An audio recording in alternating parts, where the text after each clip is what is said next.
Michiganders may have seen something extraordinary Monday night, a fireball meteor streaking across the sky. It's pretty violent this time. Really shook the house. A man living in St. James City on Pine Island in Lee County wondering what's causing his house to, as he puts it, violently shake. And he's not alone. We've been getting a number of calls, emails, and Facebook postings from other viewers telling us you experience the same thing. One man tells me he's felt his house shaking several times, but today it was worse than ever. What's interesting, a Navy spokesperson tells me they didn't have any aircrafts operating here around that time. But I really don't think it's a sonic boom. I think it's something else. I don't know what it is, because it is. I think it's more in the ground. And he says he would know. I'm a commercial pilot. I used to fly for years. I've spent years in the atmosphere. I've never heard a sonic boom like that. The twisting and shaking is causing damage to his home. The tiles throughout the house are actually starting to pop loose. Every time this happens, it seems like one or two more tiles is getting loose. What's causing this is what I want to know.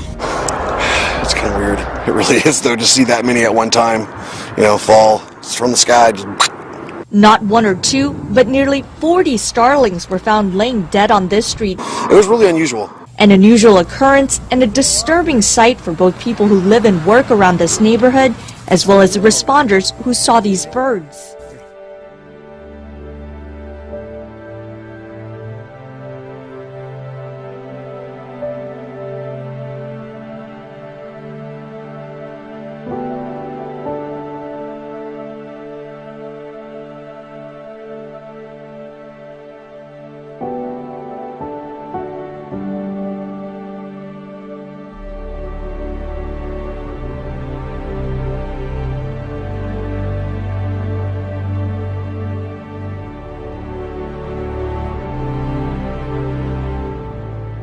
Here at The Lip, we've covered a number of stories chronicling the unprecedented animal die-off that is happening around the world. 120,000 endangered antelopes were found dead in Kazakhstan, while thousands of starfish were dying on Morton Island. And this week, an estimated 8,000 black and white seabirds were found dead on the beaches of Alaska's Prince William Sound. Thousands more have washed up on beaches from California to the Gulf of Alaska over the past year. The religious leaders you're about to meet are not your typical women and men of the cloth. These pastors are challenging the status quo. So can their New Age approach help people renew a connection with their faith and break down barriers in the church? From weave snatching on The Real Housewives of Atlanta to the ridiculous insanity that is Love and Hip Hop Atlanta. It's not something many residents here are proud of, even as we secretly chuckle that it's entertaining. Atlanta's off the chain! This newest reality series, featuring this fine city and another mostly black cast, might seem like more of the same. But leave it to television to make it big and different. All of the characters showing out are men and women of the cloth. God is gonna heal your heart! It's called Preachers of Atlanta. I think that tutu is almost like, wow! It kind of like lets you just be, crazy, and you're going to get outside your box. And this is Pastor Leandria Johnson. Here goes nothing. Going the extra mile for her ministry, dressing up as a prostitute to blend in a tough neighborhood downtown. I am a pastor, right? Okay. And I'm trying to find women that look like me. She even hands out condoms and cigarettes. You got some condoms? Let me give you some condoms. When all of the pastors get together at a hip-hop listening party, the drama isn't far behind. Tonight now, in the not-so-distant future, you could be wearing all of your personal information, everything from your credit card numbers to your vital signs. It's called the tech tattoo. So this is really going beyond what the fitness tracker is. The latest bio-wearable looks like a circuit board that gets embedded onto your arm. With the tech tattoo, you could carry all your information on your skin. Information like your identification and your credit card numbers. We carry wallets around, and they're so vulnerable. Experts say the temporary tat will also be able to monitor your vitals. They're made with electroconductive ink that contains various sensors and, in some cases, tiny microchips. Cosmetic company L'Oreal is also getting in the action with a temporary tattoo that can track UV exposure and alert you if you're in danger of burning. The future will let you leave your debit card at home. JP Morgan Chase is upgrading all their ATMs this year to let you withdraw money using your smartphone. Well, we've come a long way from saying, I got to go tap Mac, haven't we? It's one of hundreds of features brainstormed at the bank's Innovation Center in Columbus, Ohio. Some ideas, like a fingerprint scanner, got left on the cutting room floor, but others are being put into practice.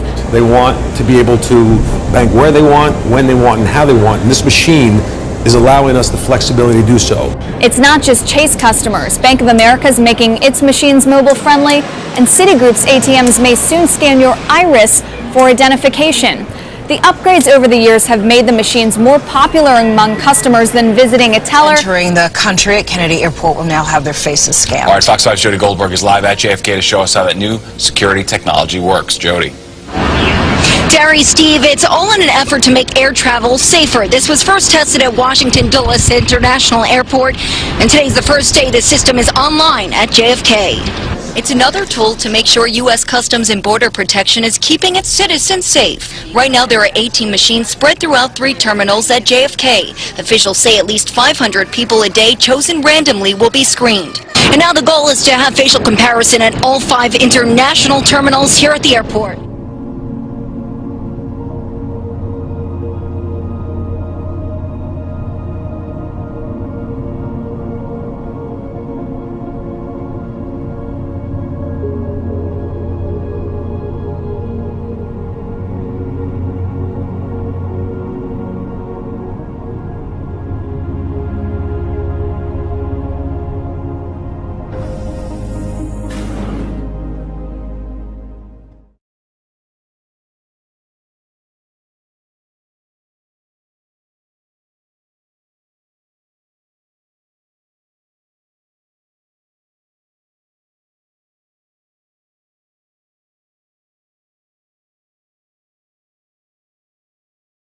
No more questions.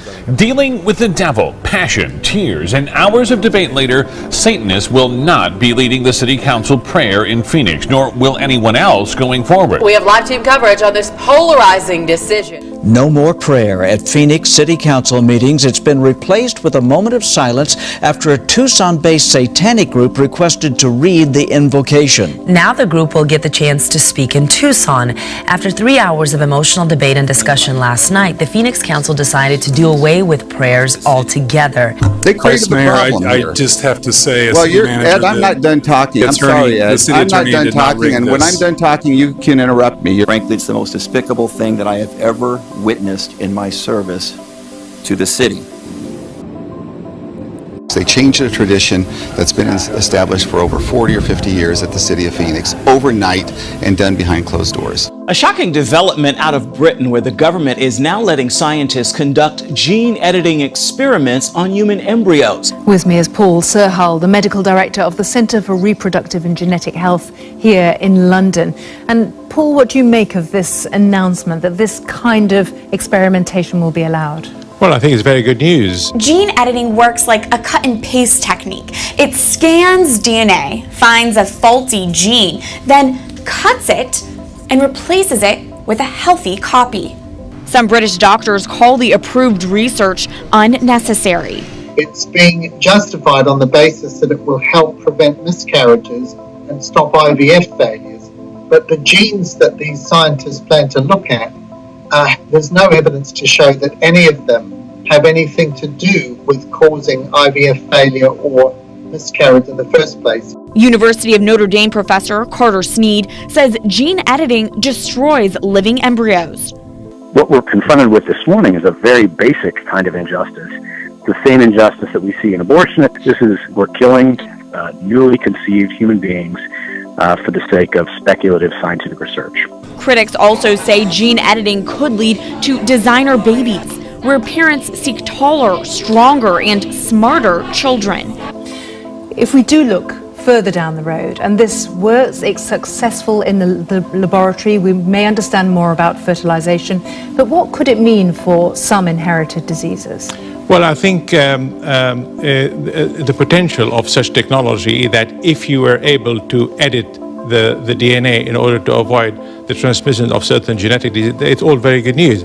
But of course, we're still a long way off. A lot of work has to be done in order to ascertain safety, let alone the benefit that will be derived from such procedures.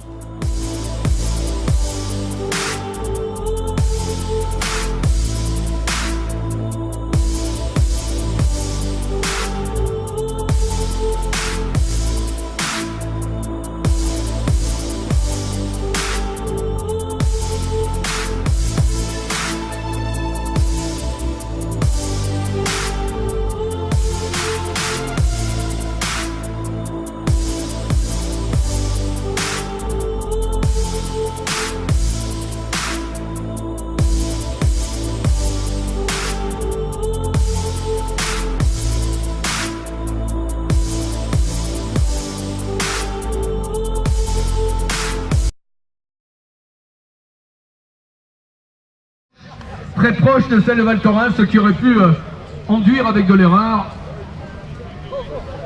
Allez, nouveau début, enduire avec de l'erreur.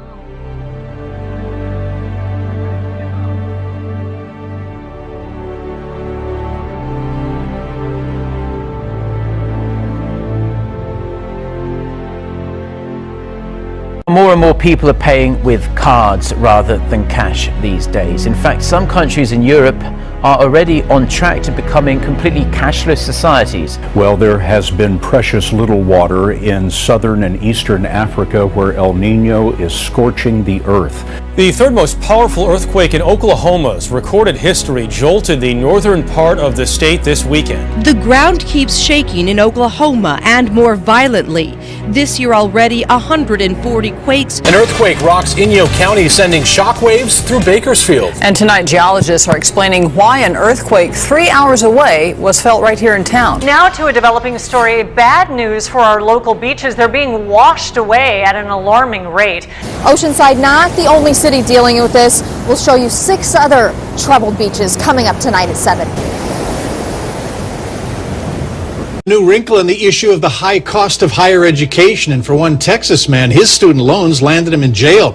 The U.S. Marshals showed up to his Houston area door with an arrest warrant. All right, what's the worst that could happen to you if you don't pay your old federal student loans? Garnishment, something on your credit report. Well, how about being arrested by the U.S. Marshal's Office? Yeah, you don't expect that. Well, Donna, Melinda, I still can't believe this one, but it is just mind-blowing. This is a story that will likely outrage you and leave you wondering, why are the resources of the federal government being used this way?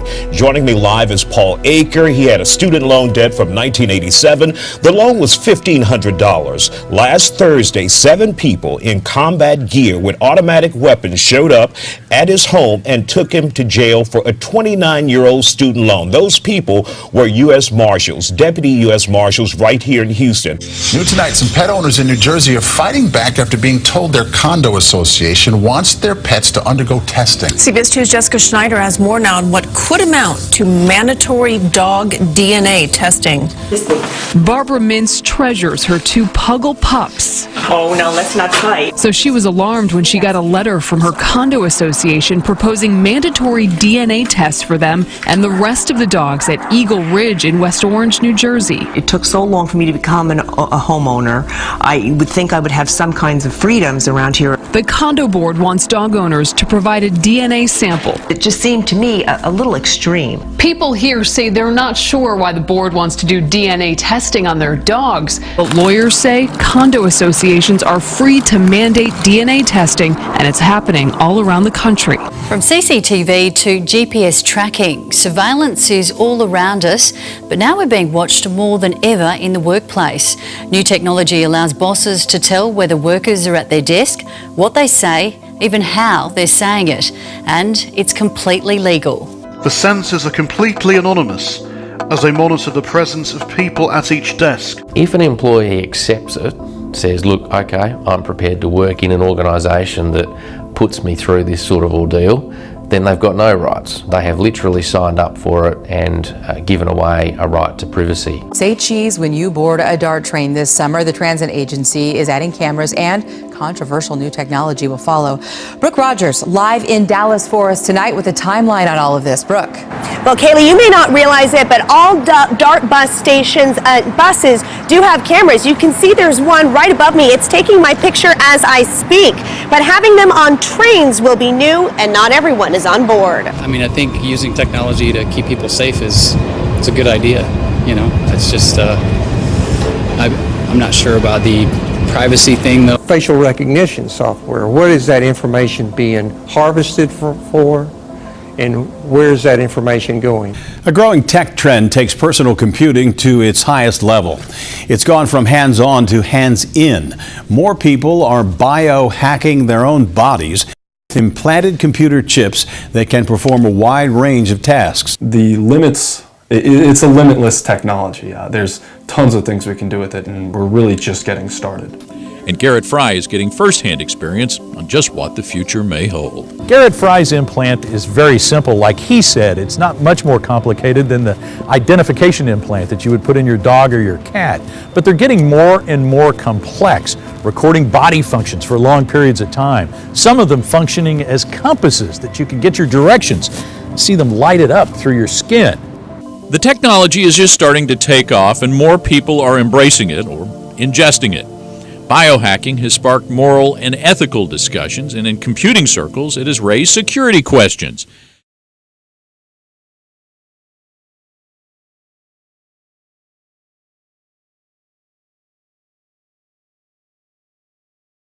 There are calls for a controversial program which aims to educate students about their gay, lesbian or transgender classmates to be removed from South Australian schools. While some parents have told 9 News they support the program, a federal senator says the lessons go too far. It's called Safe Schools, a program designed to make students comfortable with their same-sex or transgender classmates. 53 South Australian schools have signed up to Safe Schools. The program aims to help students understand different sexualities, but also encourages them to avoid gendered words like he or she, in favour of the terms they, ze, or e.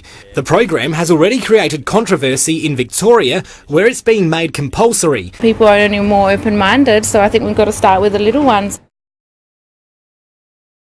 Happening tonight.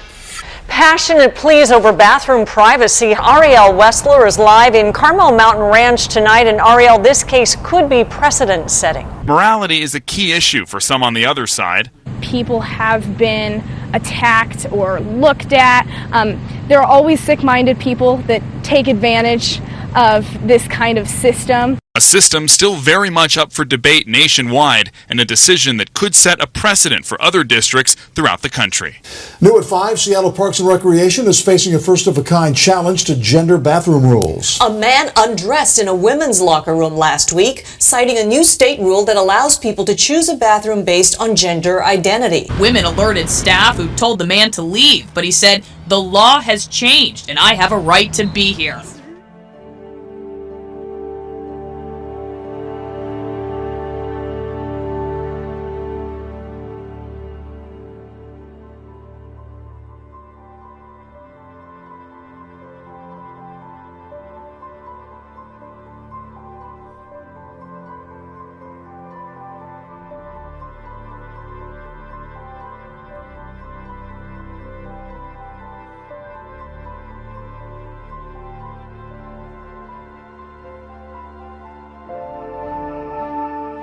Eight-time boxing champion Manny Pacquiao is apologizing for his anti-gay remarks, but the repercussions are just beginning. 8th Division World Champion Manny Pacquiao is arguably the most famous Filipino in the world. He's a hero in the Southeast Asian country. On Wednesday, Nike announced it was ending its relationship with Pacquiao after the company found his comments abhorrent. The announcement comes as Pacquiao prepares for what he says will be his last fight on April 9th against Timothy Bradley in Las Vegas. And we don't know exactly what it is. And new tonight, concerns over mystery gunk falling from the sky. What on earth is it? An unknown substance has coated several homes in one neighborhood. 7 Action News reporter Aaron Baskerville is live there with more. Aaron, what's going on? Listen, that's what everybody's trying to figure out. It's certainly a mystery out here. This tar-like substance is everywhere. So like I said, imagine if this was your house or your home, you'd be very upset. You were just looking at the driveway coated in that tar-like substance. You can also see the car coming up tonight at 11 on Channel 7. Something is keeping an entire town up at night, and no one knows what it is or where it's coming from. And they could use your help. As mysteries go, there aren't many that can match this one for being just as annoying as it is unexplained. That high-pitched sound wreaking havoc on Forest Grove, Oregon for weeks, mainly at night, even waking people up. It sounds like brakes to me. Local officials have ruled out a water valve, gas leak, or wildlife, and the nearest train track is rarely used. The fire department doesn't know what it is either. Welcome to the X-Files, back on TV again. And so here we are. The truth is out there, and whatever it sure is loud and baffling.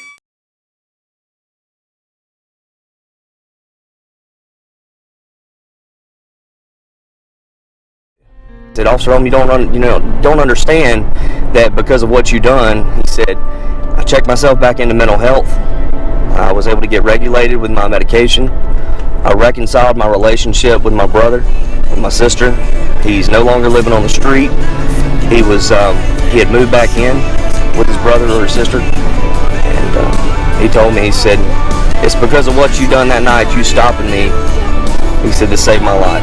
That man's a hero. And he saved my life, really. You went out of your way, you helped a homeless man, you gave him your own personal Bible, and because of that, he got his life on track. What does that mean to you?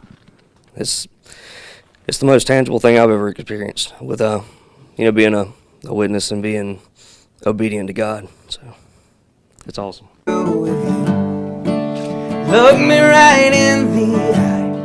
Would you see the pain deep inside? Would you take the time to tell me what I need to hear? Tell me that I'm not forgotten.